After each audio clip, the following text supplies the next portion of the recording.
Hivi hata ungekuwa wewe umetoka kucheza na mechi na Stellenbosch nusu finali kombe la shirikisho, unaenda kucheza RS Berkane, alafu unakuja kukutana na watu timu inaitwa Mashujaa FC.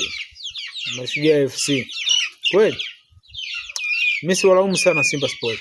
Wachezaji wa Simba wameingia kucheza na Mashujaa FC yani wakiwachukulia kama timu ndogo, kwa sababu wamezoea kucheza na timu kubwa. Wamezoea kucheza na timu kubwa. Angalia sasa hivi mechi zilizopo mbele yao. Alafu mechi zinaenda yani wanapumzika siku moja mechi. Umeona?